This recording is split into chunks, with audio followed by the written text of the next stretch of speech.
The topic of the panel is the next moves of radical Islam, and I thought when I saw that, well, I'm not much for predicting the future.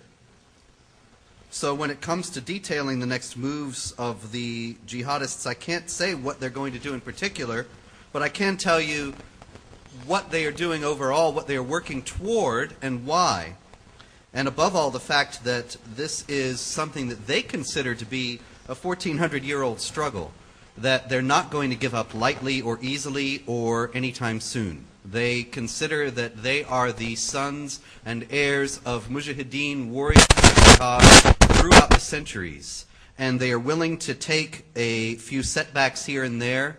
They are willing to negotiate and to arrive at treaties, at settlements, but they are never willing ultimately to see those treaties or settlements or even setbacks and losses as being definitive and final. They are only a stopping point on the way to the larger goal.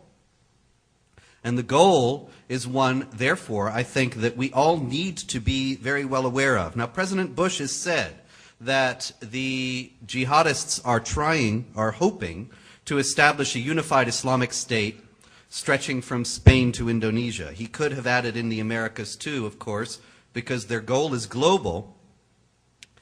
It's interesting to note that when this comes up, this caliphate that they want to establish from Spain to Indonesia and all around the world, it is usually dismissed. And Reuters recently ran a story about how silly this all is and why we really don't need to be concerned about this at all. To show you how important Reuters thought this was, they ran this story in their Oddly Enough series, which you may be familiar with. It usually features stories about man-eating chickens and jello wrestling and things like that. And they quoted a Saudi analyst and an anthropologist in London who dismissed the idea of the caliphate as not being a serious threat and saying this is all just part of Al-Qaeda's war of slogans. The Islamic world will never unify, and therefore anybody who is concerned about this is really misplaced in his concern. Now, of course, none of that really follows from the premises. It's true the Islamic world almost certainly will never unify. It's true that their goal is absolutely unattainable. It is also true that they're perfectly willing and indeed eager to kill in order to advance that goal. And so it's something that, it's just like saying, well, Adolf Hitler will never establish a 1,000-year Reich, therefore we don't need to pay any attention to him. It's just as silly as that. To dismiss the caliphate also as just part of Al-Qaeda's war of slogans fails to note how potent slogans can be in formulating public opinion. But if you consider just how much use, for example, the PLO and the Palestinian Authority and Hamas and Islamic Jihad have made of slogans like occupation, apartheid, even the word Palestinian itself, all this testifies to how effective slogans can be. So the idea of the caliphate is something that needs to be explored in order to understand the next moves of radical Islam, because they are all oriented toward attaining this goal. Now, what is a caliphate? Of course, the caliph was the successor of Muhammad as the leader of the Islamic State for Sunni Muslims. The Shiites have a very different idea altogether, but that's another story.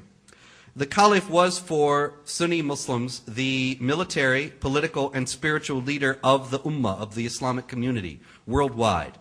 Oftentimes this was more symbolic than actual in history. However, the great Islamic empires of the Middle Ages, the Abbasids, the Umayyads, they were all caliphates.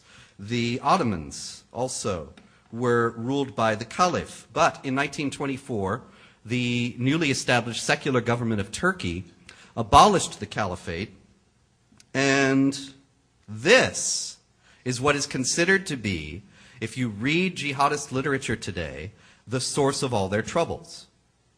It was as if an army had gone into the Vatican and forced the Pope to abdicate, and there was no more papacy. And the shockwaves of the abolition of the caliphate are very much with us today. As a matter of fact, one could date the entire modern resurgence, the entire modern jihad movement, to reaction to the abolition of the caliphate. 1924, the caliphate is abolished. 1928, the Muslim Brotherhood is founded. And the Muslim Brotherhood, of course, is the forefather of Al-Qaeda and Hamas and many others. And it is a direct reassertion of the political Islam that was threatened by the abolition of the caliphate. As a matter of fact, of course, Kemal Ataturk abolished the caliphate in order to defang political Islam. But I'll give you something from the Turkish branch of Hizb ut-Tahrir, which is an international political party banned in many countries, perfectly legal in England, whose stated goal is reviving the caliphate, the Khilafah. And it said, it was a day like this 79 years ago, this is a few years back, and more specifically on the 3rd of March 1924, that the criminal English agent, Mustafa Kemal, the so-called Ataturk, announced that the Grand National Assembly of Turkey had agreed to destroy the Khilafah and establish a secular, irreligious Turkish republic. Since that day, the Islamic Ummah has lived a life full of calamities. She was broken up into small mini-states, controlled by the enemies of Islam in every respect.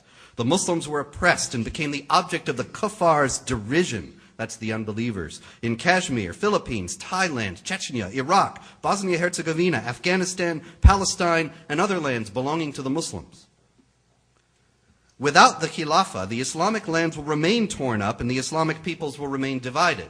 So the first thing they want to do, of course, is restore the unity that was lost. But there's something else also. In Islamic law, jihad warfare may be defensive or offensive.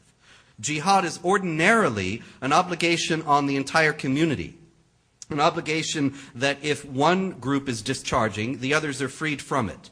However, if an Islamic land is attacked, then jihad becomes fard ayn, which is an obligation on every individual believer. And this is what also, if you read jihadist literature today, you will see them saying. Jihad is an obligation on every individual believer because an Islamic land has been attacked.